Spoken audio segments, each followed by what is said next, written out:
Welcome to Thoughtspeak, a podcast dedicated to the discussion of K.A. Applegate's 1996 book series, Animorphs. My name is Coleman. And my name is Mitchell. And before we dive into tonight's thrilling episode, I would just like to go ahead and thank our Patreon subscribers, always making this episode happen.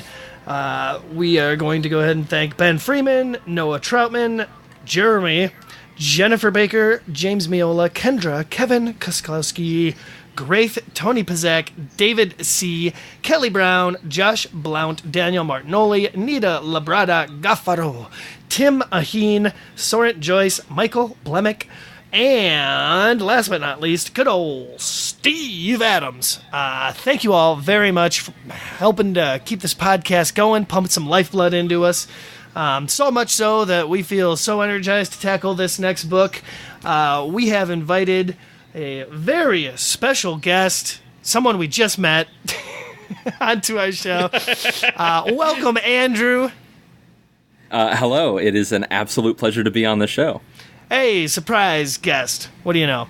So just so you know, Andrew won our raffle to be a guest on Thoughtspeak. I stuffed the ballots. That's not true. There was no raffle. A few of you have reached out to us about guest hosting in case one of our hosts couldn't show up, and it just turned out that we just decided to have someone on anyway. Well, it's good to play the field, I think.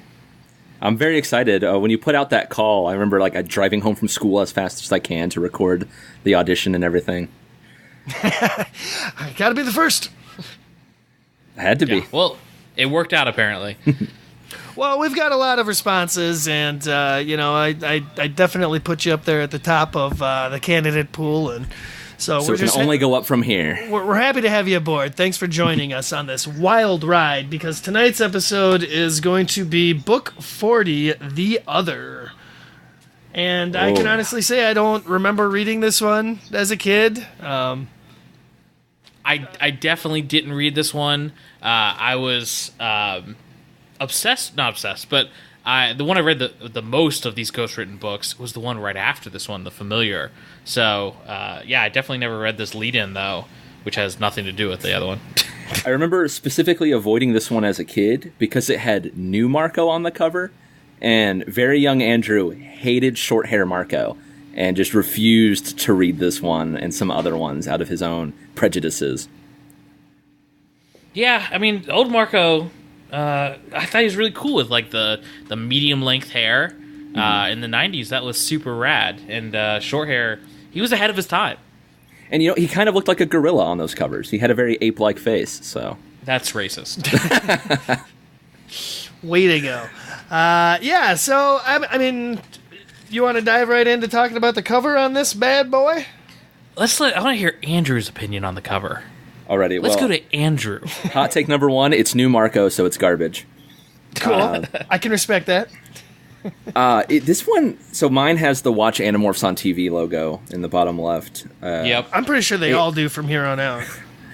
There's something about how poorly CGI'd the bee is to me. I feel like the other covers, they had cooler looking animal artwork. This is just very... I don't know, this one's very obviously, it makes me think of the very first one with that awful green anole on the first book. Yeah, that's so poorly rendered. And it's weird to me that they take one of the most common insects or animals that, every kid knows, and they somehow still screw it up. That doesn't really look like a bee to me, other than the colors. It's just weirdly shaped, and...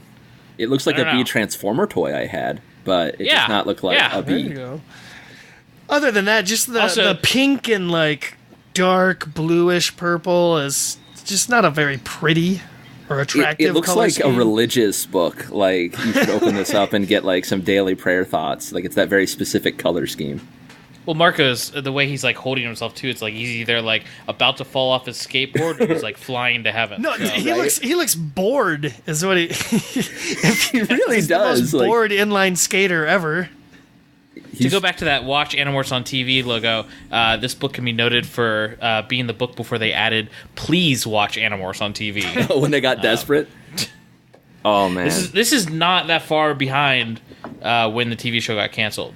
So I don't know if. I thought it was canceled well before this came out.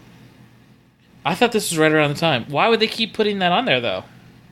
Just because they had a deal or something, I'm sure. Probably, like, if it hadn't been canceled at this time, they probably already had these, like, printed well in advance. So I could see that. Yeah, that could be the case. Yeah. Who knows? But not a very remarkable cover. And yeah, weird color scheme. The orange being the main color, and then the purple and blue is just not strange. pretty. The inside cover is really bizarre to me, too. Before that, the sheer 90s reference, stupid quote, "This is your brain. Yeah. This is your brain with a yerk. Any questions?" That's lifted right from that PSA. The commercial. Yeah, it's like an egg, isn't it? Like frying or something like that. Yeah, it's the girl with the short hair, the pixie haircut, and she's like, "This is your brain on drugs." But yeah, just weird. We had a couple books where like the little quote on the front was on point for like what the book was actually about, and then they just reverted back to this nonsense. I was gonna say, because this has nothing to do with the plot. Like, there's no it has literally. Andrew, you see the yerks, they take over your brain. Is that what they do? Okay, I've been misunderstanding this book series for a while. Then I'm glad you clarified it. Cause I thought they were just in cahoots with the humans. I thought they were just bestest pals. Well, I mean, some of them they are, and those are the controls we don't talk about. Sure. Spoiler alert for the next book. So are those supposed to be those andalite plants? The Ilsapar, the Ilsapar root, the caffeine plants. Yeah, those things. But like, why it's would much like your Earth coffee? I went back and reread it. Why would it be like a greenhouse, and then anyone could see him running around in his andalite form? I think they tried to stay in human form. Well, in the greenhouse. They said that he had a tall hedge. Like a privacy. Well, and the force field. Still, it seems like an unnecessary risk to go with just like a pure glass greenhouse for your alien garden when he's so obsessed with security in the book. Yeah, it definitely is, but it's just one of those things they gloss over, and they're like, "This is fine." Because the privacy hedge is not going to stop me from looking at my neighbors. I know that for a fact. So, wow, I just learned something about Andrew. Hey, look, we don't got a lot of thrills here in Kentucky. All right, well, how's about, Andrew, you have the honors of reading the back of the book, if you'd like. Whoa. Ooh, okay. Axe and the Animorphs have always believed he was the only non-infested Andalite on Earth, that he alone survived the terrible battle between his people and the Yeerks. Until now. There were other survivors, other Andalites, and they're here on Earth, trying to keep a low profile, trying to find a way to defeat Visser 3, trying, like Axe and the Animorphs, to stay alive until help finally comes. If help finally comes. Wow. So we continue the tradition of saying Axe and the Animorphs, like he's not a part of them. But then we have suddenly gone to 3 ellipses. When we've always had 4 on the back. You know what else strikes me odd about this description of the book is Axe is mentioned specifically, leading one to believe that this would be an Axe book, like from his perspective. Marco's not even mentioned in this description. No, this is just the book where we find out Axe is a horrible, horrible person. Right, though? Sure, he's like racist almost.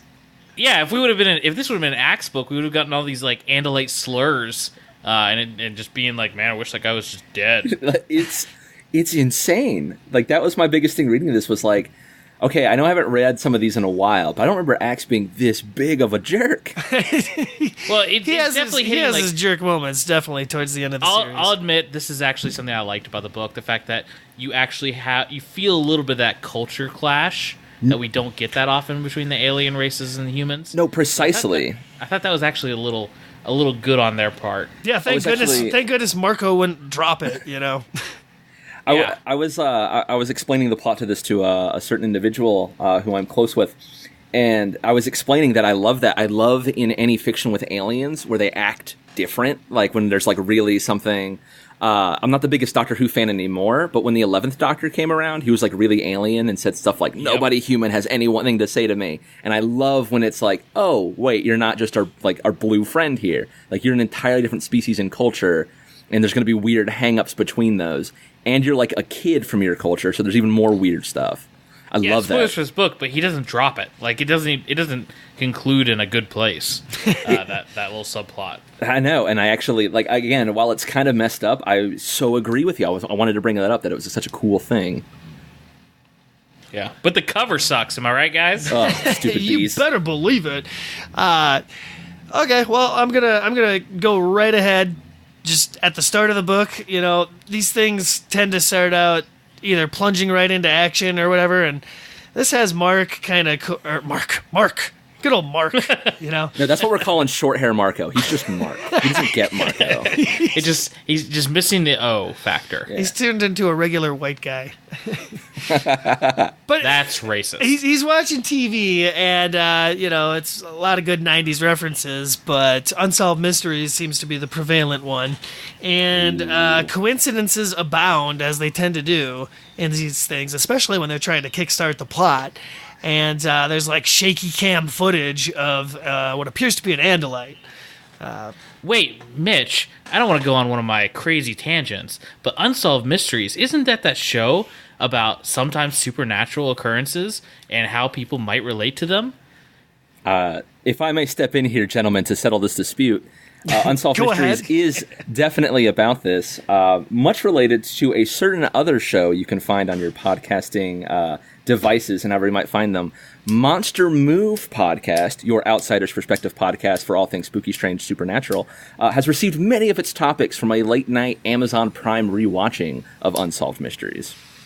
Now, wait, I know I could find this podcast easily on iTunes using the search bar, but is there a podcast, like a website I could go to as well? If you go to our super basic page at monstermovepodcast.libsyn, that's LIBSYN.com, why, you can find it there.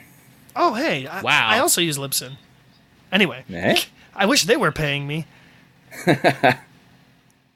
But yeah, Unsolved Mysteries was formative in my youth, as it would eventually lead to my podcast. So I relate super hardcore to the scene of just flipping through. I spent many a night bedraggled, having dealt with my mom being taken over by an alien, and not being able to tell my dad about it by watching Unsolved Mysteries was a very common occurrence for me.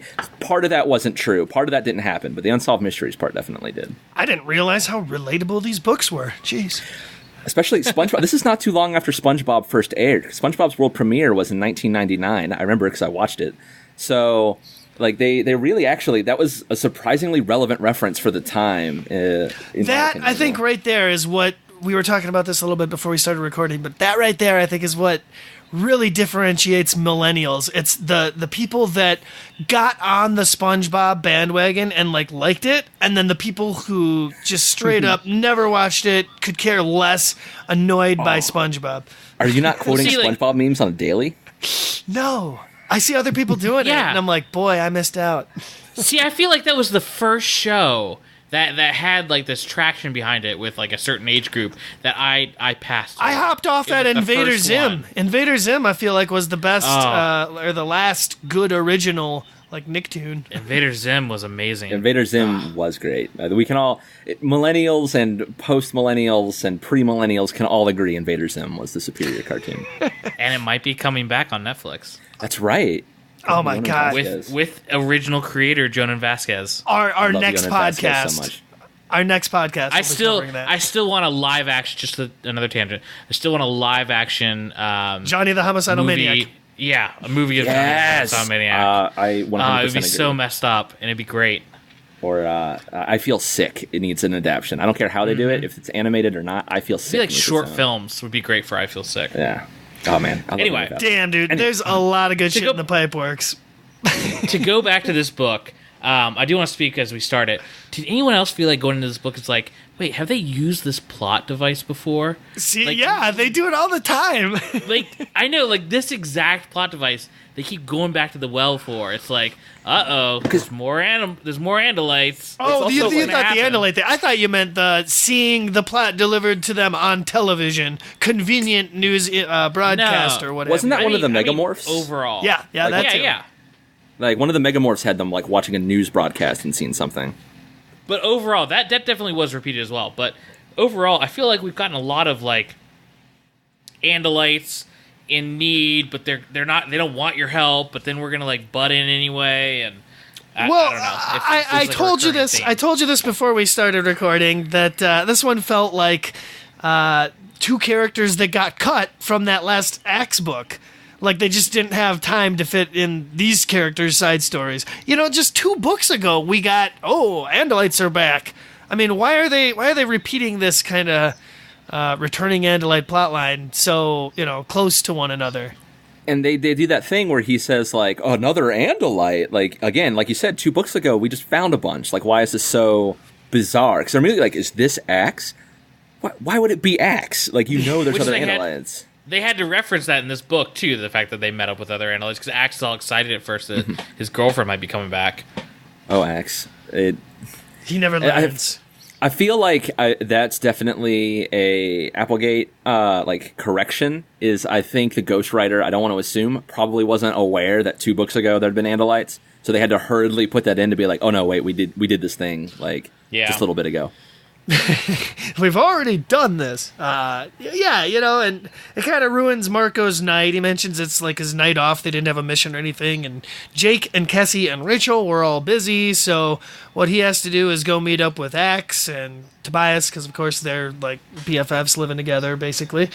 And here's where I thought this was going to be like a plot point, but then it turns out to not really be one, because as soon as Marco brings him up to speed on like this program that he saw, he's like, yeah, but we'll have to rewatch it to really make sure, and I don't know how we're going to do that because it's the 90s and we have to wait for the broadcast again. But Axe is conveniently like, oh no, I have all of TV recorded on VHS tapes over here. No. Hold up. Yeah. Hold up. Axe has CD-ROM technology is what he's recording this to. Oh, good old VCD. The format of gods. VCD. Everyone loves VCD. Well, either way, this scene is overdue for a massive updating. Well, yeah, because No, now... Go ahead. We don't need updates on these things. I love reading about, like you said, VCD. Completely forgot about it. Correct, because if they did this now, it would just be like, he would Skype, send over the YouTube link to Axe. Oh, yeah, exactly. Yeah, he'd pull up the YouTube link right away and be like, here you go. He wouldn't even leave go back his on his apartment. DVR. Yeah. But it would save time in the long run, because then you wouldn't have to read several paragraphs about how, coincidence upon coincidences again. We have the footage. If you think about all the books we've gone through so far, book 12 and book 19, so many of these things would have stopped the Yeerk invasion dead in its tracks of them just being caught on live TV by accident. That's happened multiple times, and it's only worked because no one can rewind the tape. Sure, I guess. Well, I don't know if I would agree, because nowadays you have people on the internet that are watching newscasts and are immediately like, they're reptilians, and they'll look up any little bit of footage to show and prove why, Oh yeah. Look at the way people... he walks here. You could tell he's hiding a tail. Or you get a lot of people being like, oh, that's Photoshop, or that's After Effects. Which for my tangent would make a great update to Animorphs. Is okay, the Yeerks are back somehow. Or if they just did a future story, that would be great, because it would be they can't figure out there's just these conspiracy nuts who are believing in these aliens online, and there's a podcast talking about them, and it turns out they were right. Oh no! To go on another tangent, you want to know what a modern interpretation of a Yeerk invasion would look like? Jeez, a sneeze. Sorry, to sneeze. Yeah, no, it would be the Yeerks coming to Earth openly as aliens and just talking people into their invasion. Oh yeah, they'd be yeah, you're right. Like a religion. Yeah, it would 100% like a religion, or they would just get people on their quote unquote team. They would talk people into. Yeah, it'd be like the brain slugs from Futurama, except not like a satire. Yeah, it'd be the horrifying controllers who were voluntary controllers, but it would be in mass. And they would be it would just be nothing but depressed, disaffected people. Who can't stand how the world is going in their eyes, and so they all willingly give up to the Yeerks because they have nothing else to live for. Yeah, it would work. There's no part of it that doesn't think that they would win instantly. And then we become Unity on Rick and Morty, and everything works out for the best. Yeah, the singularity, man. Just join in. There you go. Now you have the Animorphs. you'd have the Animorphs being the minority, like, resistance. Yeah, they would be all like on Reddit or some other social media. That no. It'd be like They Live. Like, if you've ever seen that movie, the They Live is great. Like a sequel to They Live, where the aliens operate openly, and there's just a small group of people who are trying to stay hidden from just people knowing that they don't agree with the aliens in charge. Until Rowdy Roddy Piper comes in. What the F are we talking about anymore? They live, man. Anyway, they live just like the Andalites live in the forest. Good segue. You went to the Mitch and Coleman School of Segues, I can tell. Yeah. Been listening for years. So, actually, here's a point that I'm going to refer to Seropedia, because our next plot point is that after, studying this footage of this Andalite, because they're trying to deduce whether it's like Axe or if it could be somebody else that they know, Tobias is able to be like, oh no, it's got a tail thing that tells me it's not it. Well, according to the Seropedia entry, Tobias is able to tell that Myrtle is a Vekal, despite the fact that his raptor vision would not be able to notice details on a grainy television any more than a human or Andalite eyes could. It's. I feel you went over Vekal without the proper grandeur that is required for learning a new Andalite slur word. Yeah. Well, we'll get to that because we're going to talk about it right now, actually. Exactly, yeah. Vekal. Add that to your list of words to never say in front of. See, I always said Vekal. I didn't say Vekal. Yeah, Vekal. It's a made-up alien language, so I don't think it particularly matters in one way or the other. But I think Vekal sounds way cooler, but it doesn't sound cool at all. It's an offensive term. Yeah, Mitch. It sounds like I don't know. It sounds like So which do you think this is? Do you think this is just the Andalite descriptive word, or Axe is really just teaching them a slur and saying it as if it's just descriptive? Considering how the other Andalites in the situation react, I feel like it's fairly offensive. I don't know if I would say it's a slur, but it's a word that, we can call it what it is. Well, it's just saying we have words in the English language. I'm not going to bring them up. Yeah. We have words that started out as just baseline fact descriptive. Exactly. That have now become slurs. Exactly, and I think that this is the equivalent, because I think the 90s is when the C word started really becoming more like, whoa, maybe we should just call a guy that. So wait, which C word are you talking about? Country. Christ. Yeah. Oh. I don't remember a time where that was ever just a normal cripple. word. I'll be the one to say it. I'm the guest. Oh, I'll cripple. Say cripple. I thought you were talking about the other one. No, I was not talking about country. All right, bringing some color to Thoughtspeak. Good old Kentucky flavor. Like a shot of whiskey in the horse's behind. I'm just gonna let this thing derail and not even try to take Well, it'll back. derail like them old Kentucky trains that I don't know the name of a famous line of, because I live in northern Kentucky where we got flush toilets. Good for you. Yeah, I told you. I said that in southern Kentucky. Anyway. You don't see me banding about my West Virginia heritage on the podcast. You should. We're pretty proud of our home states. At least I am. All right, Minnesota. It's heaven here. I don't know. Anyway, so the book, the thing. Okay, so here's the thing. A lot of this book is just like, all right, we're gonna go look for this guy, or we're gonna go watch this guy, or we're gonna go tail this guy. So this is kind of the start of it. They're like, all right, we got this vague mission. We got to go look for this Andalite. They go hang out around the woods, as they tend to do, for a couple of paragraphs, just looking for the dude, because they assume that Visor 3 is also after him. And at one point, Marco's just off on his own, demorphing, doing his thing, and then we get the description of this gigantic, this is the Arnold Schwarzenegger, early bodybuilding days version of an Andalite, where even his arms are ripped, apparently. Now, Andrew, being a millennial, for your generation, he's the Dwayne the Rock Johnson of Andalites. Arnold Schwarzenegger. He was that governor, right? Like, yeah. He's in that old movie with the robots. Yeah. Yeah, Predator, right? Oh, wait, he actually wasn't Predator. Yeah, he actually was. Wait, he's the star of Predator. Wow. You just aged yourself. We weren't even joking. I love should have Predator said. so much. Oh, man. No, but honestly, like, I told Mitch, I joked to Mitch before the podcast, like, if I had to rename this book, it'd be, Animorphs number 40, The Scorpion King. It's, like, I love just how, like, this is very clearly the ghostwriter really being into muscles. Like, just describing how thick and ripply they are. It's like, okay. Well, it's like, maybe they're, like, really into, like, 90s, like, superheroes when they used to just draw them, like, twice as big as they were. Rob Liefeld and all them were getting like, image. weird anatomy, like, muscles that shouldn't be there.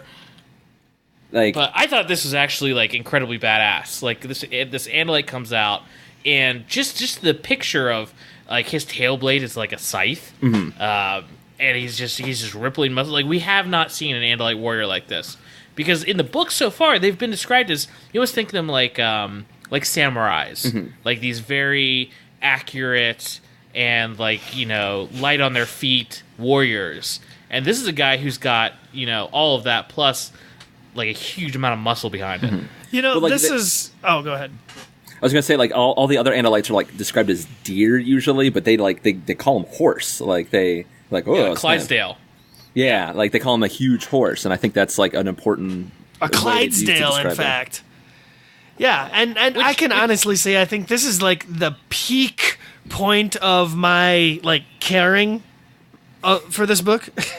Like at the appearance of this big ass Andalite who like defeats the whole team and has them at a standstill because it's just Tobias, Marco, and X, and he's already taken down Tobias. Marco's no chance for him in human, and even Axe is no challenge for him as well. And the dude's name is Gaffinolin, all right? And it sounds way too close to comedian Jim Gaffigan, which is all I can think of. Oh, I have his autograph. I think Gaffinolin is like a really badass like fantasy name. Like this is an Andalite who you would who'd be at home like painted on the side of like an 80s van. Gaffinolin. His full name is pretty great too. Gaffinolin Estrif Valad. Like he sounds like a badass.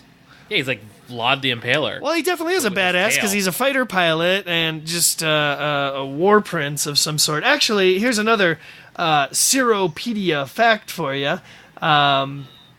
Axe refers to Gaffinolin as commander on page 27, but then later refers to him as a war prince on page 54. The more you know.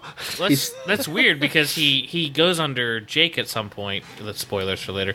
But he goes under Jake at some point and says, I'll respect your prince. Where it's clearly been stated in previous books that princes don't report to other princes. Sure, yeah, I'm sure there's a lot of inconsistencies and just wrong things in this book. This was. I think the biggest inconsistency is the fact that aliens have not shown up on this planet, and in this book they're claiming that Unsolved Mysteries is recording all these aliens. That was a lame attempt at a joke. Another thing, just to point out, since we're ragging on it already. At one point, Gaffinolin refers to his Andalite, fighter ship as a plane. He says when our planes went down. You kind of have like an Andalite trying to merge with human culture, and that's the best. I don't think that was the author's intent. I think it was a slip of the tongue. I think there's a lot of things in here that are very much like the ghostwriter cranked this one out quick, and they had to really. I think this was a very like. This book was an afterthought. I think it feels like an afterthought. Well, okay. I want to fight back against that a little bit. I actually thought this was a better paced book than some of the ghostwritten ones we've gotten. I thought parts of it were pretty thoughtful, as far as like how the story was moving and what they were pausing for. As far as like how well the book was written, this isn't K. Applegate material, it's not Michael Grant material, but I don't think it was badly written. I don't think it went down to the lows that we've seen already in some of the ghostwritten books. I thought it was pretty middle of the road, maybe even a little higher than middle of the road, just like writing as far as like at a technical level. Well, what I want to like, I actually agree with you when I say that I think this was heavily edited after the fact. I think more in that this person actually, I think the ghostwriter put in more effort than the other people did, but in doing so, they didn't have either the time or like the ability to get to all those little details. And I think because the parts for me that are hastily added are like continuity like additions and stuff. So I think this one was written with someone who didn't have as a extensive an Animorphs knowledge, and because they worked a little longer on this book and probably worked more on their own than from the guideline that they got, and had to then hastily add some of it after the fact. Yeah, if you look at the book, like where they went to like the meatpacking factory, and it was all, you could tell it was pushing its narrative on like veganism or just meat is murder or whatever. This one has a similar kind of message, but I thought the author did a good job of like not shoving it down your throat completely. Like it's very much there. It's also it's not like hitting you over the head with it. It's like a less controversial issue, I think, to be like, hey, he's still a person. Like, don't make fun of the disabled. Yeah, we're not reaching here. Yeah. No, the message is pretty clear as far as these things go.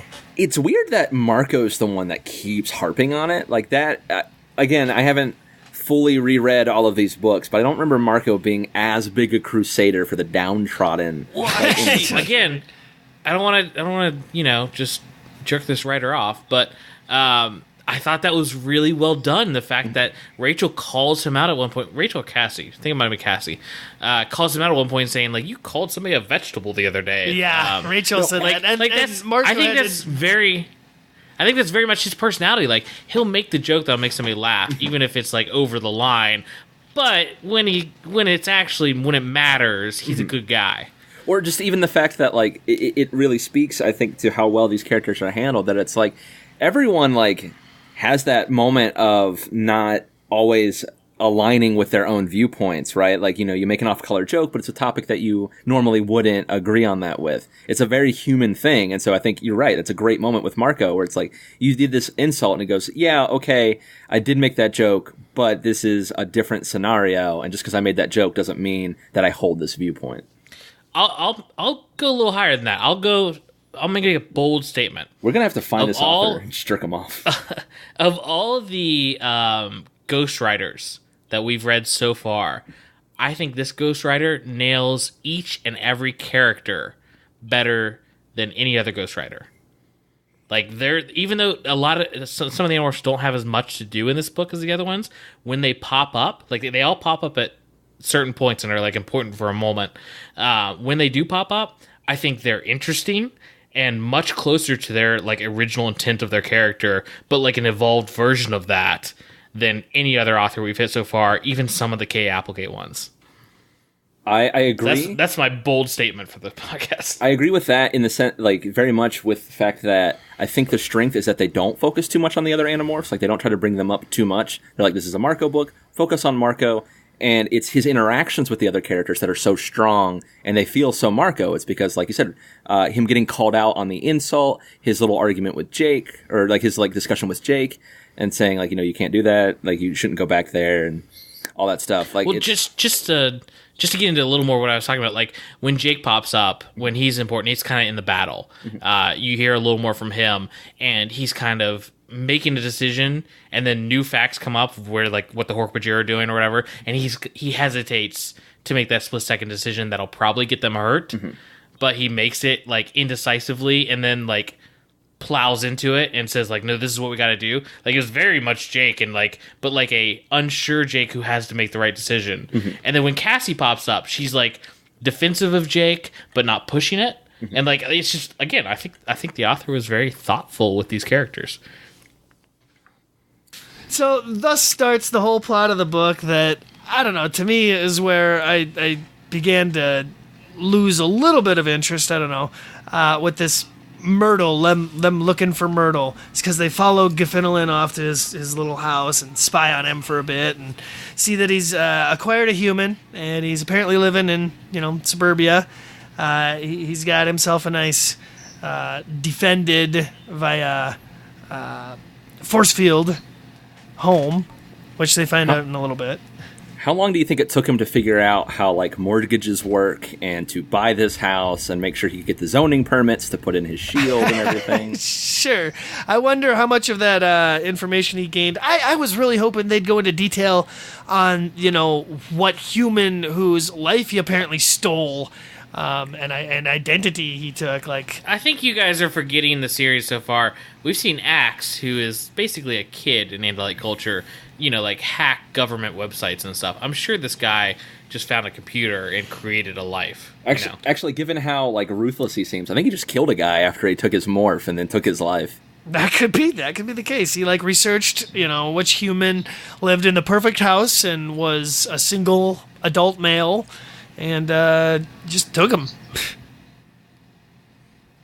Either way. It's definitely possible. Either way. It was kind of surprising. Like, okay, this dude apparently has been here since the dome ship crashed, back, book 4 when Axe joined the team. Since then.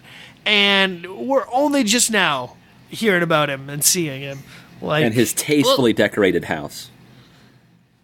Well, I think that's something that, I think Animorphs could go through all day long, and I don't think it's unrealistic. It's the fact that we've been in one city this whole time, and yeah, it's like the single point where the Yeerks, for some reason, are really focusing on their invasion. But there's a whole big wide world out there, and there's been multiple space battles. There could be a number of other aliens living on Earth, and we would never cross paths with them. Yeah, Did we establish this is a different city? I don't think they did. They said this is like this one of the suburbs. Okay. So it kind of makes it seem like Jake and them live in some pretty nice houses, but like maybe it's an older development, and like this is the nice part of town. Yeah, because they go again, it reads like an HGTV ad in that they keep talking about like how tastefully decorated the house is, and it has a nice kitchen and everything. Well, this is probably where David perfect. lived. Like it's too perfect. Yeah, I guess that's why they're describing it. But I was like, does this woman work as a copywriter for like show homes or something? Like, what's going on? I think Marco points out a problem to him is like, the place is too neat. There's no dishes or anything. Yeah. I don't think it's too crazy that they have not run into this guy yet, or even this part of town. I live in Dallas now, and it's crazy to me just how expansive the county lines are and the city lines. Yeah, but we know that he is trying to acquire, and I guess it's a spoiler for the rest of the book. He's trying to get another morph-capable adult Andalite body to trade to Visor 3. So why wouldn't he have been looking for the Andalite bandits earlier? Does the book ever go into a timeline, like how recently Myrtle was taken? I don't know that it does. He only mentions that, Myrtle is captive, and Visor 3 wants a trade, knowing that neither of them are worthy host bodies. I assume Myrtle was captured at the same time that they were captured on film, and that was whatever, like they were running from Visor 3 or something when the film got recorded. Yeah, so let's break this down. So if Myrtle was captured on film feeding in some meadow or something, and it aired, this is in the 90s, so it probably wasn't a rerun of Unsolved 2000. Mysteries. It was in 2000, I'll have you know. Sorry. Either way, this is television that Unsolved Mysteries it's probably a recent episode. They've already handled all the kidnappings and aliens and stuff. Now they're landing on Andalites and meadows. Yep. Let's say this is a not live broadcast, but this is a new episode. So maybe like 3 weeks prior, NBC paid for the footage and then, started putting this episode together and then aired it. Cranked them out pretty quick. It would probably be like a couple of months lead up. Let's assume Myrtle was probably kidnapped like a month or two prior to this this meeting. Sure, so that's a realistic timeline for broadcasting and finding the Animorphs.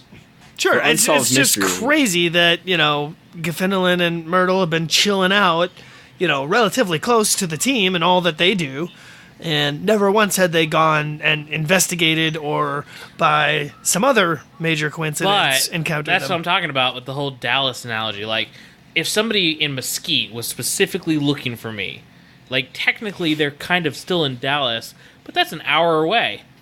It's not nearby. You are not an alien. As far as I know. there's nothing proven for or against. Well, this kicks off the whole plot of like, hey, let's get a couple more story updates from Gaffinolin, and let's also keep our feelers out on Myrtle, and that's really what happens here for the next like half of the book, 3/4 of the book. I was a little disappointed that Marco is constantly chiming on everybody else about how they go off on their own missions or their own special interests, and he spends the entire book doing his own thing. Oh, that's totally realistic. You know he's all about protecting Jake, and he demonstrates that again and again in this book with him not wanting Jake to meet with Gaffinolin. He wants to postpone that as long as possible, and he's very rightfully so. I mean, when they do eventually meet up, Gaffinolin pulls a shredder on Jake, so it makes sense. You all are skipping the most important scene in this book, and that is the Illispar route. Oh, has that happened yet? That happens when they go into the greenhouse, because Axe is with them, isn't it? Isn't it the first meeting? Well, first meeting with Marco and Axe. Yeah. Okay, sure. So they've gone to investigate him, and they see him in his house, and now they're like actually going to include Jake and them in the with the plan.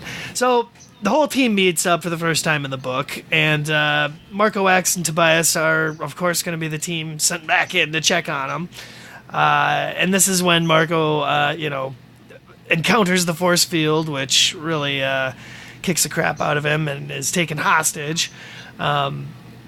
And we have Axe show up for backup. Tobias is flying around, and this is when they actually get to talk a little bit more to Gaffinolin, and they end up going in for a discussion. And here's where they enjoy the Ilsipar root. Yeah. What do you think Ilsipar root tastes like? Like ginger, maybe, or like. Yeah, I was thinking something like that, but it's probably got a little kick to it. Like that. What's that horrible drink? The LaCroix stuff or something? Oh, La Croix. Whatever it is. Is it pronounced La Croix? Really? I think in America it's pronounced LaCroix, but in French, La Croix, it just means cross. So when people were calling it like LaCroix, I had no idea what they were talking about, but it's La Croix. There you go. That's really the more you know. Sparkling water is for the devil, is all I'm saying. I enjoy a good ginger ale from time to time, especially if my tummy's aching. Yeah, ginger ale is not sparkling water. So like an organic ginger ale. I don't know if you've ever had one, but they usually do have that ginger kick to them. It also, apparently, I think he mentions it has like minor psychedelic or drug-like effects. I think it's on par with like an alcohol. No. He specifically says it's like your Earth coffee. It says like caffeine. I still think that's to an andalite is it's like a high, like a not quite on par with our being drunk. I think it was pretty specific about being pretty mild. I think they maybe it was something a little more strong, and then Kay Applegate was like, hey now, let's I was down. Really hoping when he was like, oh, it's the Ilsipar root, that was like something they were gonna chop up and smoke, but here it turns into a drinkable. So to see Axe with a big doobie in his hoof, like why his hoof? He's got hands. Well, because you're right. He's got. Yeah. Oh god, I didn't even think about that. Where would an andalite smoke from? Would he do it on his hoofs? This is, or what I guess it would be through his nose slits. Yeah, you could do it that way. Or maybe he just morphs into something that can smoke. No, they would step on it, crush it up, and take it up through their hooves. Well, yes, but if we're talking about they were smoking it. They wouldn't have to add fire to it necessarily. I don't think they could absorb it just by eating it. See, I thought Ilsipar root would taste like super alien, like it would be like a giant fruit gusher, like this weird, squishy, like super strong tasting thing. Maybe I just wanted fruit gushers at the time. I don't know. That's probably it's very hard as a writer. It's very hard to describe flavors. Like original and also ways that just make sense. I don't know. Nobody else drinks it, unfortunately. So it would have been great if like Marco took a sip and I don't know, had like a just like 4-hour boner bite or out something. of it. And of course, because it's Animorphs and Axe is involved, they have to make the like little allusion to cinnamon buns. It's like, we get it. It was a fun scene, guys, but They bring up cinnamon buns again when he's talking about the Ilsapar route. He says something like, "Oh, I haven't seen him light up this excitement since he found cinnamon buns in the mall." Yeah, well, you gotta think, alien on a foreign planet, probably there were a lot of things from his homeworld that he was just resigned to, never seeing again. And to get to experience something from homeworld, and he probably wasn't even that big into Ilsapar root. Maybe he had a cup or two or whatever, but... is it whey protein? Is it something only big muscly Andalites eat? Maybe that's how Gefinnolin's so jacked. Even with his, spoiler, disease. Yeah, his weird space arthritis. Wait, so you're saying it was degenerative bone-itis. Yeah, right? I don't, yeah, it says it helps with it, so you're right. It would have to have some kind of, it'd be an upper, for sure. Yeah, it's whatever it is. I imagine it's not a tasty snack as so much as it is I think you're right. It's just something familiar that old people. This is something I imagine the Andalite equivalents of old people in rocking chairs chew on outside of space cracker barrels. they don't even liquefy it. They just chew on the actual root. And they're like, it's better this way. Really heals the tendons. And this is also when Gefinnolin kind of drops his whole backstory officially. How about he and Myrtle were fighter pilots, with this dome ship fight that happened kind of at the start of the series, the same one that Axe came out of. And because Axe recognizes them. He knows their names. Oh, yeah. They all know each other. Relatively. If both of you don't mind, I would like to stage a reading of the book. Oh, please do. Oh my God, I've been waiting for one of us to on dramatic page reading. 80. On page 80, I'll start from the midsection of the page. Yes, Tobias. Yes, he does. Axe said excitedly. Ilsapar root. Why didn't I see it before? I shook my head. See what? Gefinnolin offered me Ilsapar root. Axe explained. It is a mild intoxicant taken in a manner somewhat like humans take tea or coffee each morning. Is that as far as you want to go? Yeah, it's compared to tea. No. It's pretty mild. That's the how it's taken. It's taken in a manner like tea or coffee. So it's drinking. That's all he's saying. Is it's drinking like you would drink. See, I didn't think it was drank. For me, what that means is that it is just when he says taken as I took it to mean time-wise, it's just something that if you're into it, you do in the morning when you get up. It's what helps you get up. But the focus being on the each morning part of that. It says in great quantities, it eases the pain of Sula's disease. So, if you took a ton of caffeine, you could kill yourself. Yeah. I still think it's similar to something like that. See, I think it's eaten. I don't think it's drank, but I think what it is it's one of those things because if you're not used to caffeine and you have a big I didn't drink any caffeine until I was 18, and I had my first Monster Energy drink, and I was about to lose my mind off of one. Wow, yeah, did you die? No, but see, the other day I drank 4 Red Bulls in a row and took a nap. So I think if this is something you're not used to, then it's probably much stronger. But you kind of you build up a tolerance, and so it's your morning coffee, right? Coffee if you've never had coffee, it'll kick you in the butt. But if you're used to it every morning, then you need more and more. And it's just something that's you don't feel normal till you have it. Okay, so yeah, they're definitely chewing this stuff then. I just for some reason imagine them with a big mug of frothy Ilsapar root, and then they somehow held it down to their hooves and drank. Why? I bet there's some craft Ilsapar brewers who are turning this into a stronger version of itself or something. Oh, and you sell it more, there'll be a weird cat that eats it and poops it out, and that's the best Ilsapar. It costs a whole bunch. It's sold by Andalites in flannel with berets and scarves. I feel personally attacked. I'm wearing a beret right now. It's purple. I think it's your podcasting beret. Exactly. I think the best Ilsapar route that you're going to get is you got to make sure it's fair trade, right? You have to make sure you're getting that fair trade Ilsapar so that the Ilsapar farmers are getting their actual farm's value. Yeah, I personally only take cage-free Ilsapar root. Now, this guy is growing his own, so who even knows what the legality issues involved are? I mean, if, you can even grow in home, how many plants is allowed, like legally speaking? Before it becomes like intent to distribute. Because this guy is certainly running an operation, what would be considered an operation. But it's only for personal medicinal use. He has a card. But he is intent to share because he's got a buddy.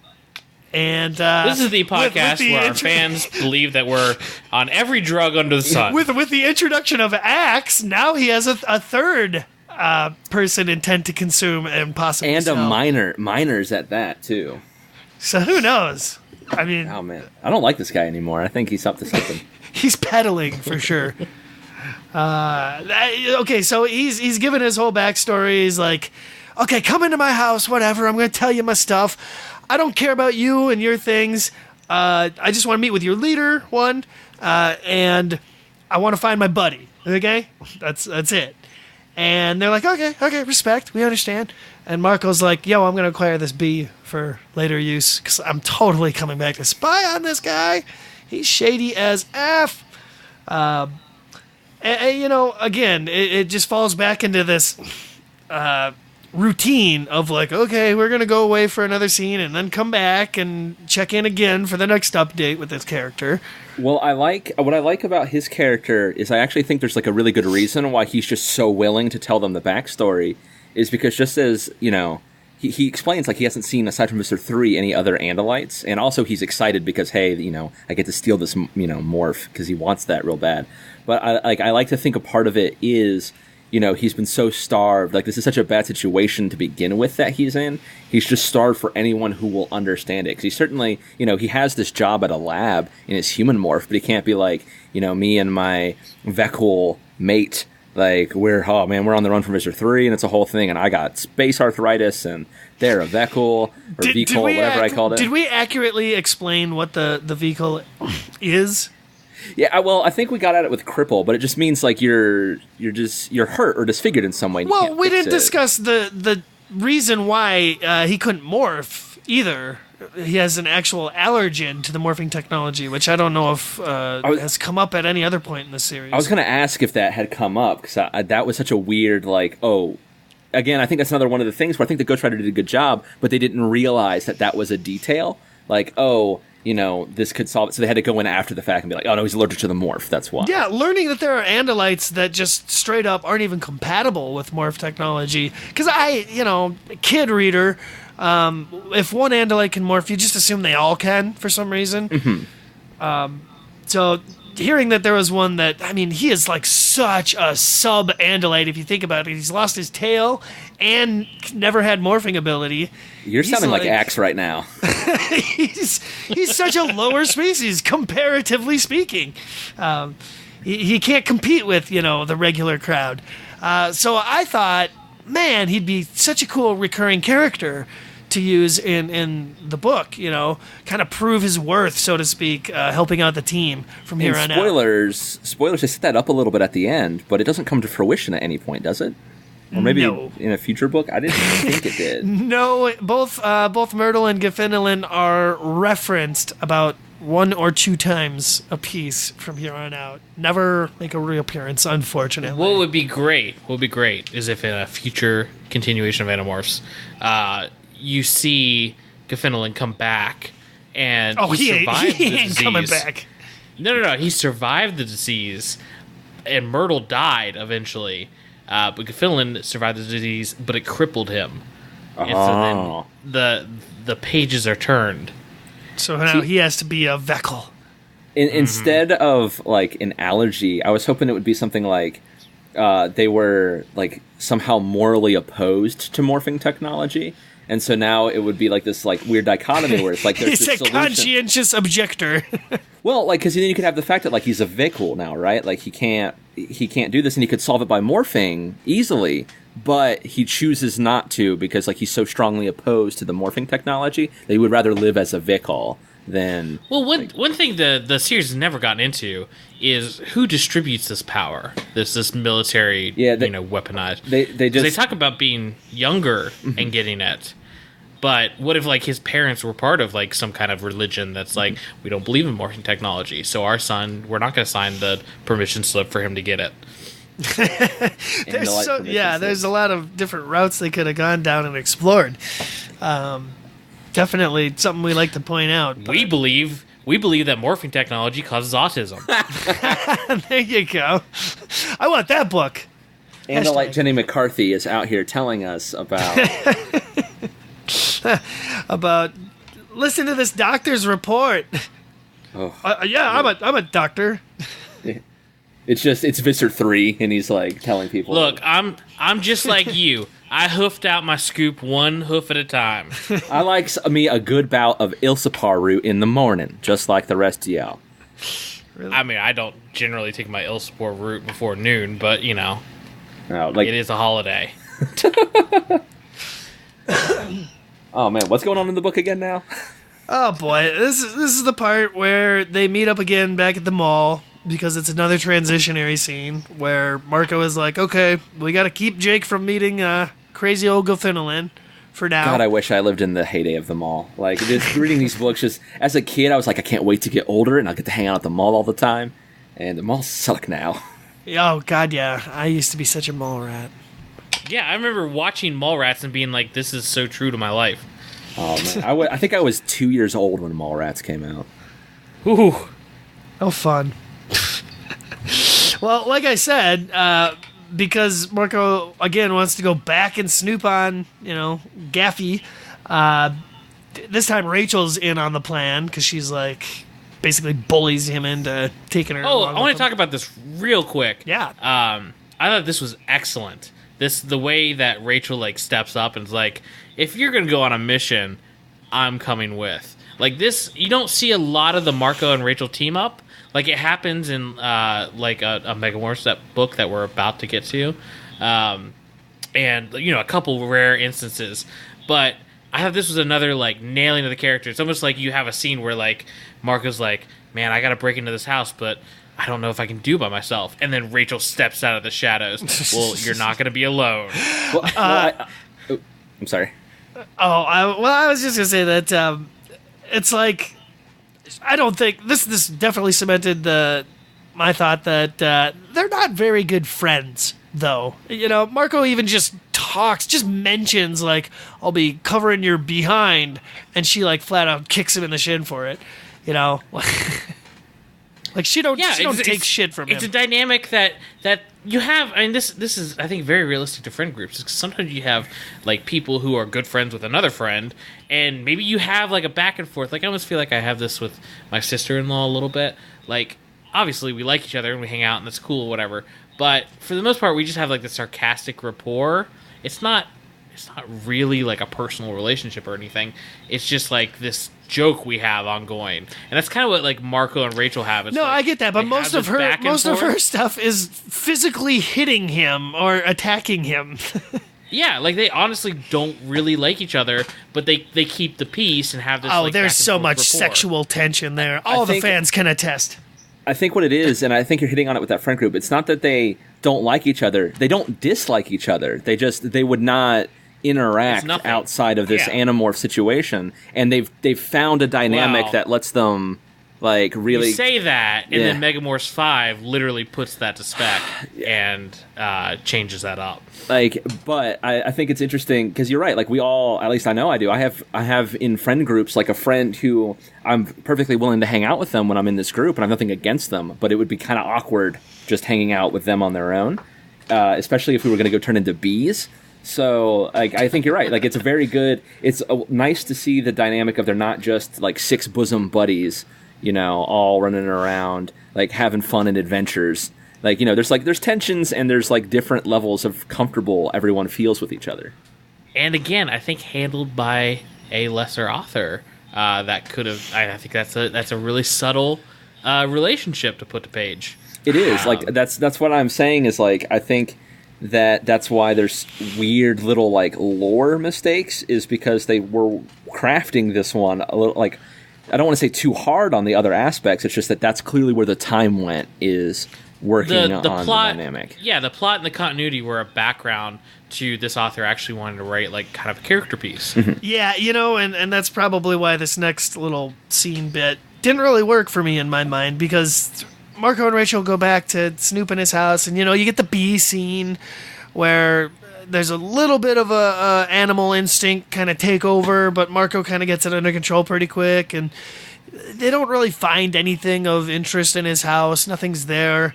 It doesn't really amount to much. And then basically they just go back empty-handed, and this is when Axe points out, how Ilsipar root is for treating the Sula's disease. Yeah, space arthritis, Sula's disease. And then that is just another element that's introduced into the mix, and you're left wondering who has it. Is it Gaffinolin or is it Myrtle, and does it matter? Not really. So I want to throw out real quick, actually where I thought this was going when I read this part of the book was I thought that Myrtle had this disease and he had morphed his friend. I had the exact same thought that they were going with. Like I thought the whole time. I thought it was gonna be super dark, and that he like killed his friend and morphed him or something like that, or maybe his friend just died and he morphed him. I had the exact same thought, and that's why it was. When he shows his home thing, because when he shows his main form as a Vekul, like I thought that was either some sort of trap to like get someone out, like to find other people, like he did it on purpose or something. But I definitely thought that he had done that. Like I was exactly with you. Huh. Well, I don't know. I mean, it seemed like that scene was pretty skippable. Anyway, where are we at in this fucking thing? See, like this is where they start. The new term is blowing up the buffalo, because they got to move things along, right? Mm-hmm. So they're going back once again to check on Gaffinolin, and this time I think they're all hanging out as bees. Oh, I think we even skipped over the frickin' what's it called? Whatever insect it was that Marco dealt with in Bee Morph. Yeah, there's a snatcher fly or something like that kills bees apparently. But we get a nice little. I thought this was a good transition of like after Marco checks out the house and he goes back again. You have him going back to Jake and all of them, and telling them what they saw and what happened, and this updated status on what is Gaffinolin's plan, or who he is, or what's he lying about. I thought it was nice that they skipped over all the like acquiring bee morphs and all this stuff that would have been fluff and we wouldn't have cared about without it feeling super rushed. Because they already did it with Marco. Like we see him take it, and so they're just like, okay, getting a bee isn't going to be the biggest thing. My thing with bee morph is up until like it happens, I thought for sure, like I thought they were forgetting ant morph. Like, did they not remember the last time something like this happened? And I still think it's pretty hand wavy that they're like, oh well, bees serve the queen, so they have a more like it's easier to control. That See, I like that analogy. They talk about it being like communism. It's like a comrade. Oh yeah, that's right. There's a weird reference. It's well, for me, it's still like, again, I think it's another like lore tweak that they had to put in the last minute. Was like maybe this author didn't remember exactly how traumatic Antmorph was saying, because they just keep going B, and then right at the end they're like, oh yeah, Antmorph, bad time. Is this going to be okay? I think it works out. Like I think it's interesting where he talks about like learning the dance and following like the way bees move being very different than something he's used to. I think it's handled very well. It's just that the Antmorph thing was a little odd. He at least did a pretty good job of explaining, like, I heard that these are hive mind things like ants, so I'm going to go do a little bit of research. Mm-hmm. He specifically mentions looking up the things. I wish they'd had, like, tested it out in his bedroom again. I don't think they do enough of those, like, test morph scenes. Because, do you think he was, yeah. We've had entire discussions on how they should just be like practicing shit in their spare time and using figuring out ways to like adapt and push the morphing power even further. Well, yeah, I mean if you look back to what they know about morphing, and yeah, you got to think these kids are probably leading pretty stressful lives. They probably don't have a lot of free time to fool around or try things. But once you find out that Cassie, for some reason, is a better morpher than the rest of them, if I was an Animorph, I'd be like, okay, well, how far can we push this? Can we extend the time limit? What other ways can we be better morphers than, normal? And especially, like, when he talks about doing research for Antmorph, or for Bmorph because of Antmorph, for me it would be like, so you would go Bmorph and see if you could come back, like, away from the hive, like, away from where you're going to lose your mind. I think they handled it well, but I do think it was, like, for me, it just stuck out as, like, a last-minute thing. But again, I agree with you. I think this Ghost Rider is really good, and they incorporated that note well, just say they had to do it quickly. Yeah. Yeah, I can see that. Yeah. Right. So, okay, I think probably my favorite thing about this book, or the best thing, is this next scene where Jake is finally going to meet with Gaffinolin, and his whole encounter with him, as leader, as prince of these Animorphs, was just totally badass. It was like a good, refreshing Jake as leader, like totally in control, even though he's taking on this big ass Andalite. It was just badass. Staring him down. Yeah. And like Gaffinolin, like at first he's a little skeptical, but he seems to go with it pretty quickly, which I think is interesting. It's like a parallel with where Axe starts calling him his prince so quickly. It doesn't really matter the species. Like it's a continuation of like, well, Axe didn't really care that he was a human so much. It was just his role. And Gaffinolin kind of does the same thing. He's like, okay, this is your prince? Weird, but all right, like, prince. Okay, there's something I like about this book and something I don't like about this book right here. I do like that we get a nice callback to the last couple times Axe has encountered Andalites, in the sense that he instantly shows his respect and trust of Jake by immediately calling him his prince. He's not embarrassed about it anymore. He's just, this is my prince, and to the point where it confuses and tricks Gaffinolin. One thing I don't like about this book is that they really set something up here that never pays off, in the fact that Gaffinolin could turn on them in a second if it helps Myrtle. Yeah. And they keep coming back to it. They keep mentioning it, and I really thought it was going to be this big turn on. They finally like maybe let their guard down and trust him, and then he turns them over to Visitor 3 or tries to or something. Yeah, they definitely ran out of time here to do anything interesting like that. Yeah. Well, that's where I thought the reveal was going to come that he was Myrtle, is because he kept talking about how much he has to protect Myrtle to try to throw them off, and that's why he didn't like kill them instantly or immediately sell them out. Is because he was like, okay, like I just want to live my weird little Nothlit life as this other friend, like, but no, like you're right, like they keep bringing up like, oh man, we're screwed if this guy does anything. Also, it would have been a really interesting book. It would have really pushed my rating through the ceiling if you'd had Marco calling Axe out on this, word choices and the way he's treating, someone who's disabled or something, and it had turned out that this was Myrtle, and he's just like actually like gone crazy in isolation, and he was like mentally handicapped through like PTSD and like just had lost his mind. That would have been a nice play on the whole. Now you're reading way too much into it and attributing. I'm not reading into it. I'm not reading into it. I'm not saying anything that they did. I'm saying they could have done. Your fantasy is all for naught, and it will never happen. Girls, you're both pretty. It could have been interesting. I'm not saying they actually achieved that. That's what I'm saying. Like I didn't like that there was no payoff. Okay, this is like the big twist of the book, I guess you would say, because he still thinks that Jake is an Andalite in disguise, and of course in their encounter Jake, comes clear that I am a human. And when Gaffinolin learns he doesn't have this adult, desirable body to trade the Urks, he's got to basically come clean with Jake and the team, and this is where he breaks down. Is like, okay, they've got Myrtle. It was all to save him. I need your help. And of course, our team, being who they are, agrees to help him. And this leads to. But it doesn't really do the big fight scene of the book. Much else. Yeah. They again head out to the forest to track him down once more. They find him, amongst the controllers, as it would be, and he's in like a truck. Train yard, right? Like, the train graveyard. Sure, there's a new scene that they're pulling up for this. This does add a little bit to hashtag Morphlore. This does add a little bit to it. Oh no, Thoughtspeak lore.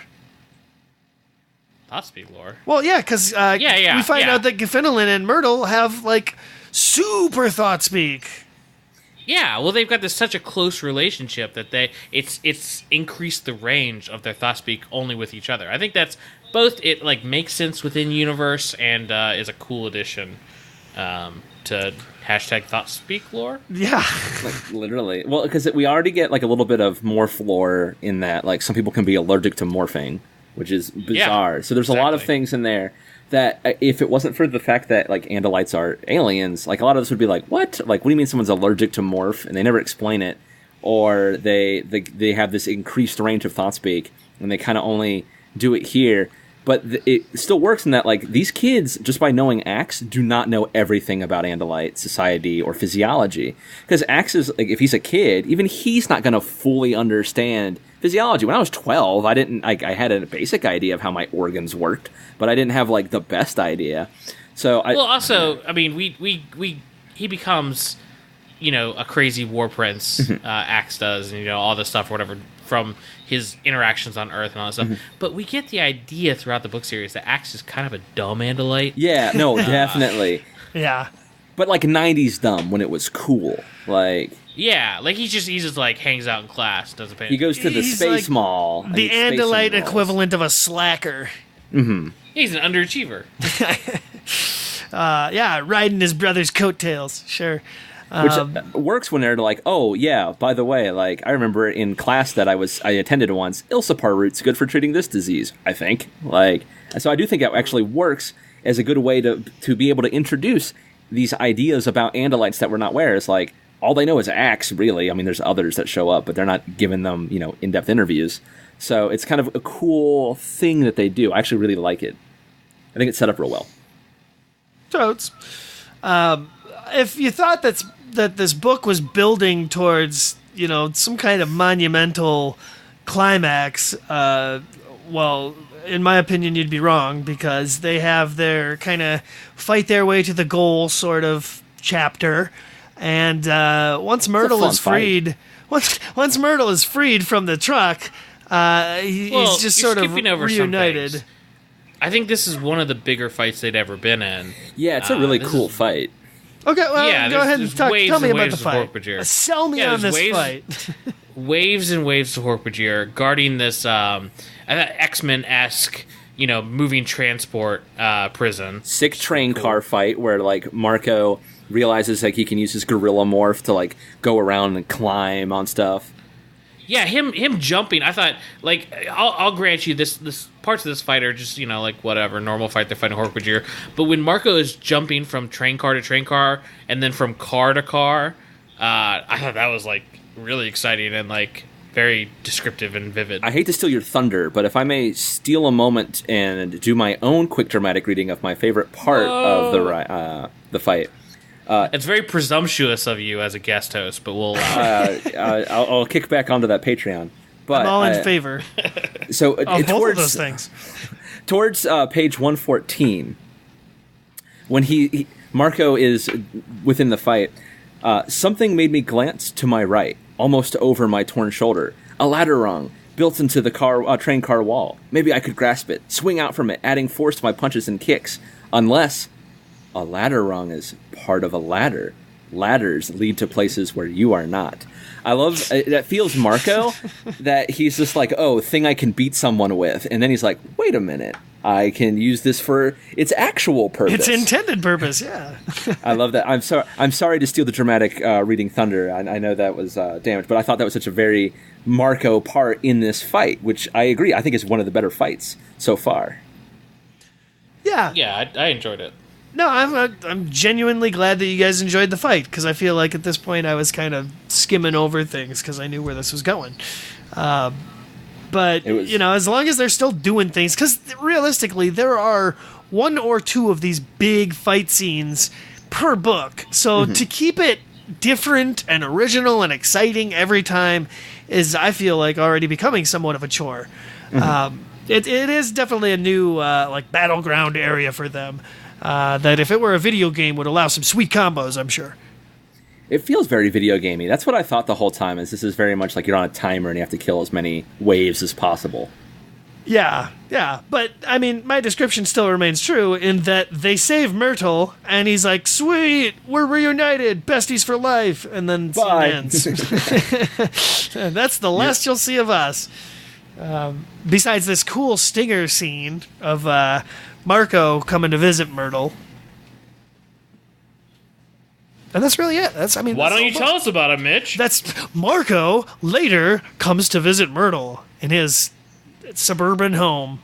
I thought this was a cool send-off where you had him just thought speaking, through the wall or whatever to him while he's in the garden, and you have a nice little thing where he's like, hey, after Katherine, after he passes away, if you ever get lonely, just want to sit around and play video games, we understand that here on Earth, and I'll come hang out. And you get a super long awkward pause where it's like, oh crap, did I just piss him off? Yeah.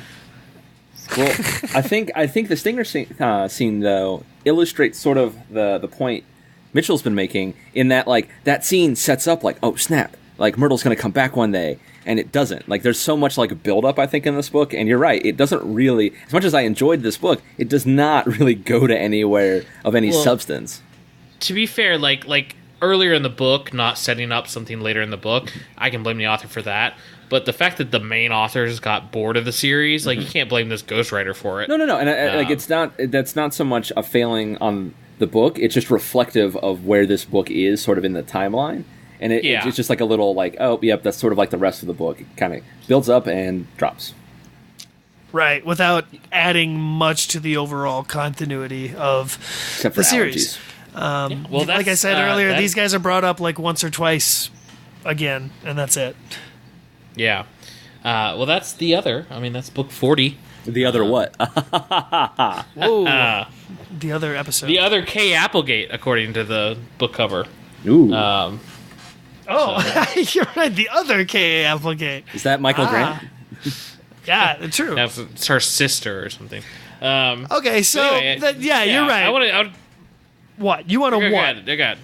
I want you to do your review first. No, that's what I was going to suggest. Is like, okay, I'd like to talk a little bit about it, and then I'll let you guys go, because I feel like a different picture from this thing, or had different feelings when I was reading it. So, yeah, I mean, it was an enjoyable little story, I guess, while it lasted. But my main issues with it is it just feels so brief. As far as these things go, not a whole lot happens within the book.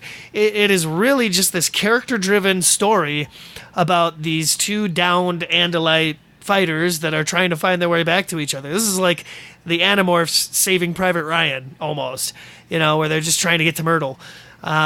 And, you guys bring up a lot of good points that it definitely adds things to the overall lore as far as like Thoughtspeak and morphing are concerned, or Andalite culture expands upon that a little bit, gives us some more, things like Vekel and the Ilsapar root, just a couple more cool things like that. But overall, I feel like this thing didn't leave much of an impression on me. I said before, I think it felt like these two characters were just left out of the previous book, where we had more Andalites on Earth. It feels like an odd timing to be like, okay, here's some more Andalites stories.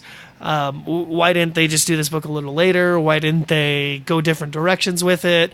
Why are they so resistant to adding recurring characters? I mean, they'll pull Eric out of their butt every other book, but when it comes to laying down some more Andalites, they can't do it.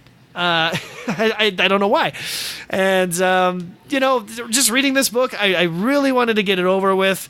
I felt like when I was done, like, oh, no wonder. Even if I did read this in the past, I probably wouldn't have remembered it, because it's just this story of an Andalite couple trying to reunite. And by the way, there's a note here that Michael Grant later, as a part of like some diversity month or something, tweeted that Gaffinel and Myrtle were in fact a couple, like in a romantic sense. So there's a whole nother layer to this that you guys can tear apart. But as far as my enjoyment and my overall rating and review of this book go, like, it was an okay read, but honestly, I don't think you're missing much if you skip this guy. That's why for me it ends up being a 2 out of 5 Ilsipar root doobies. So there you go. Okay, I don't mind going next and leaving our guest hosts rating for last, if you don't mind, Andrew. Oh, no, I was actually going to ask if I could go last. Yeah, absolutely. I don't know where you're going to land on it. I feel like you're a little more positive in my realm than Mitch's realm, but we'll see. Personally, I can keep mine short and sweet, because talking about this book, I really got a kick out of going into the tangents and the things that this book inspires. I think this writer is one of the better ghostwriters, and that he really nails the characters. I mean, it doesn't even seem like he's read a lot of the other books, but what he brings to the characters and showing where they should be evolved at this point in the series. I'm sorry, you keep saying he, but it's she. I'm sorry, it's Gina. Sorry, I didn't even look at who the ghost was. it's a she. Fair enough. I think what she brings to these characters at this point in the series, I think she blows a lot of the other ghostwriters, even the ones we've really enjoyed, away as far as who is Marco, who is Jake, who's Rachel, and having those little moments where, you know, like the Rachel coming in and joining the mission and giving everyone their own place within the book. I think you could give this book to someone.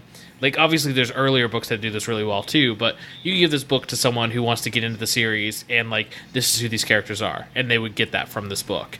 Except, I think you would, again, see a more evolved, deeper understanding of who the characters might be, even if it's a little shallow overall in going into, like, character arcs and things like that. But I gotta agree with Mitch. I gotta agree with him that you 100% could skip this book. It's not really bringing anything to the mythology. It's not bringing anything to the lore other than some cool Morph lore, some cool Thoughtspeak lore. But even if you never read that, it wouldn't affect the end of the series or anything like that. But it's a shame. It's a shame that a book like this gets lost in the fold, because I really liked it. But because of some continuity errors, like Rachel doesn't have a bald eagle morph, it's a golden eagle, hello. Because of some continuity errors and some, just kind of... plot-wise not being super important. I was almost leaning towards a 4, but I'm going to say a very, very, very strong 3 out of 5 Dwayne The Rock Andalites. Okay. Nice. If I may, I'm going to be agreeing a lot with Coleman on this, and Mitchell, in that it is definitely pure filler. Like, this is a filler book. It adds the morph... it adds like the morph allergy and stuff, but really it's just filler. But I'm one of those guys who, like, I almost like filler more than I like main series, which is, I know, like, I'm the guy who loved, like, the 3rd Captain arc on Bleach more than I liked the main plot. Like, I like the Monster of the Week episodes better than Myth arc on X-Files. And I think good filler, like really good filler, strengthens an overall show because it gives you sort of a break from like the main plot, but it allows, like you were saying, Coleman, to really kind of be like, okay, well, here's where the characters are now. Let's like really look at the characters outside of just this plot, like, and see, how they're acting now. If it's like later on in the series, it gives you like a nice baseline to return to, be like, okay, this is just sort of like, this is where they're at now. Like, Ember Island Players gets so much guff in the Avatar community. I love Ember Island Players. I think it's so great. It's an amazing episode. Yeah, and it gets so much hate, and this is like an Ember Island Players People to me. People don't like that episode? What? Oh yeah. There is some major hate for Ember Island Players. Surprising. Yeah. Well, they think it's just a recap episode, but it's great. And no, it's not. It shows you. It gives you a little bit of backstory on Azula and Zuko and their whole relationship. It shows, like, where Zuko and Azula are now within the plot. And that's what I think the other does, is like you're saying, it's such a good character study on them to kind of like take a moment and step back. And it's like, okay, there's only a little bit involving Visser in this. It's more just to see what these characters are doing. Wait, does Visser 3 himself actually show up? I don't even remember. I don't think... Is he in the fight scene? I don't think he does. He's referenced. Yeah, and they talk about his deal with Visitor 3, but Visitor 3 never shows up. Yeah, and so they even had to skip over him. And that's the thing is like that's like it. I think they could have done a little bit more to give this some fun lore stuff to make it more necessary to read. Like again, if he wasn't allergic to morphs, but rather he had an opposition towards it, or exploring a little bit more. On the Vekul ideology, which I don't think we touched on, but you were saying earlier, Coleman, that you like the fact that like Axe doesn't really grow out of that idea. He still has it. He just approaches it a little differently. He says, "I will remember you as you were," rather than remembering him as this awful tailless form. I think if they had done some more if they had used this more to talk about Andalites, like outside of the Illuspar route. And they bring up all these little bits that don't go farther, that would make this like still a nice filler book in that it's like a kind of catch your breath book, but let it would be a great vehicle to explore this other part of the Animorphs universe that we can't really get to in the main series. And this book for me is so good, but it has wasted potential. And that's why I have to give it... And I'm more generous because I really did enjoy a lot of part of the books. This is going to get a 4 out of 5 blurry VCD recordings of Unsolved Mysteries from me. Sweet. Wow. We got a good spectrum of reviews this time. Doesn't generally happen. Really got the full spread. And the only thing that kept me back from a 4 was the fact I had to look at some of the other books I've given a 4 to. And I've given some pretty high books in the Animorphs series a 4 just because like one thing knocked it down or something. I'm a notorious overrater. That's good. I like that I like your defense of filler. Like that's cool. Like it's not an opinion I would put out there. Like I don't share that. Like filler, I hate filler sometimes. But yeah, you had a good point. No, this book is definitely wasted potential, though. I had to agree with you there, 100%. Oh, you're both agreeing with me. Aww. I agree more. But anyway, so yeah, I mean that's the other, and I'm kind of every book like this. Even though I enjoy the read, I'm excited that we're getting a little closer to those countdown to the end books. Oh my! Because there's at least 3 of those, or maybe just 2 that I haven't read, and I don't know why I started like halfway through the countdown to the end books, and that's all I read, but I did, and now it's all I want to do is read them. Well, we're fastly approaching. Yeah, it'll be interesting to see. Here's one way they could have wrapped this book up and actually made it mean something, is at the very end, Axe says something like, well, it's too bad, we thought you were with the fleet and you could hook us up with Homeworld. And they're like, oh, no, we're not, but here's a way that you can contact them. And, had some kind of bridge to bring the Andalites back into the fight, but we don't even get that. No, you know what would have made this book more important? And I think it wouldn't have curtailed the series into the ending, like we talked about the last book, like that being too big of a thing for like the Yerks to come out and be searching for them through the woods with all their resources. I think they could have had a scene in this book where they do meet up with Visitor 3 at the junkyard. Like maybe they're fighting and they're losing, and suddenly the Horpiger stop fighting and Visitor 3 steps out and he's talking down to him, saying he's going to kill him and whatever. And Myrtle's got a shredder to his head. Boom. No. You have Visitor 3 turn to Guffin and like say, hey, what can you give me? Turn over these guys or help me capture these guys or something, like trying to make a deal with him there at the end, and have him reveal to Visitor 3 that these aren't Andalites and Morph, they're humans. Like, not like give away the ending or like have them go into the end game, but have that one piece of information finally get revealed.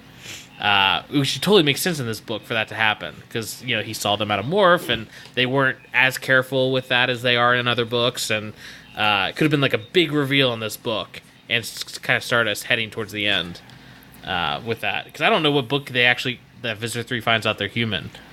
Yeah, it's not till the last like 5 or so, I think, something like that. Yeah, I would have liked it if Finnelan had been like, but I thought you were from the fleet, and I was waiting on the fleet to come so I could steal one to trade off to Visser.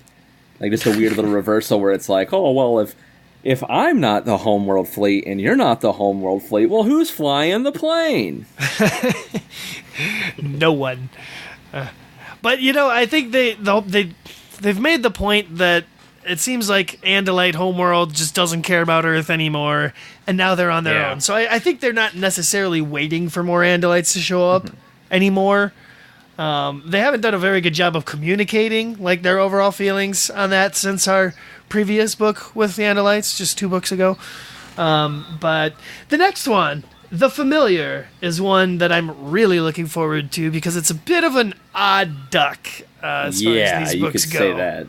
It's a big what if. I think the next few are kind of like these big what if episodes. Well, they just do a lot of like flash forwarding and sidewaysing and flashbacking, and they get a little bit more loose with the format of these books coming up. I'll tell you this: The Familiar and The Return and Megamorphs 5 were the only other books I read in this part of the series. Like, those are the books that I would come back to, like the very start of the series, the David trilogy, and then The Familiar, The Return, and Megamorphs 5. Besides the actual end of the series and the Limits Chronicles, those are the only ones in the 40s that I read. So I'm really excited to read these again. I love The Familiar. I don't think I've read The Familiar. I'm not sure. I can't remember it. Really? Huh. Well, that'll be an interesting episode. Oh, God, yeah. And it's coming up next time on Thoughtspeak. So I guess this is the portion of the show where we wind ourselves down. But first, I'd just like to say thank you. Very big thank you to our guest host, Andrew. Give yourself a round of applause. It definitely brought an extra element to the show and got in on a couple of rants, I'm known for that. I want to thank you both. For having me on the show, which has been ridiculously fun. I hope I didn't do too bad of a job, but either way, I had a great time, and I guess that's what matters. But also just for making the show again. I've been I was telling you all off mic. I've been listening since episode 6. And I know my show was inspired in a large part by your guys, and I'm betting you could probably find someone else who heard your show and realized this is something I want to do, and if those idiots could do it, we could too. No, but you both have been a very big inspiration to me in that, and it's been an absolute pleasure listening, and to actually be on it is a dream come true. Like it really is. Well, rad. I mean, we strive to inspire no one, so I mean, we're doing something right. I take it. Well, yeah, it was a good time, and I liked all the times that you agreed with me. That was awesome. But if anyone else would like to listen to our podcast, other episodes are available on iTunes. You can check out our website at thoughtspeakcast.com. You can email us at thoughtspeakcast@gmail.com. Mitch, you want to tell us where they can give us money? Absolutely, Coleman, I do. They can give us money at our Patreon, located at patreon.com/thoughtspeak. And please, hop on there. Join the team. I'm working on maybe, we're going to get some website updates coming down the line, get a little prettier facelift on that. And I'd like to do some kind of like really cheap merchandising, cool stuff for our Patreon subscribers, keeping the show alive, making the dream happen, hooking up people like Andrew, and keeping y'all coming back for more. So just look forward to the future here on Thoughtspeak as we wind down the rest of the Animorph series. Yeah, as far as merchandise, I've always wanted to do a T-shirt. I did T-shirts for our other podcast, and they were extremely fun to do, but they didn't really, no one got super excited about them. So I'd love to have some inside joke we have, like I want to read that book or something, and create a design for a T-shirt. Oh, I think that'd be pretty rad. T-shirt. I was thinking something else. I got some cool things I'll tell you about off camera. Keychain, or you should get a hoodie and post it to Reddit. They do well there. Then we'll be drowning in karma. Andrew, please don't bring our controversial episodes up. I just stopped getting emails on it. Oh, I could bring up my getting banned over this show. Anyway.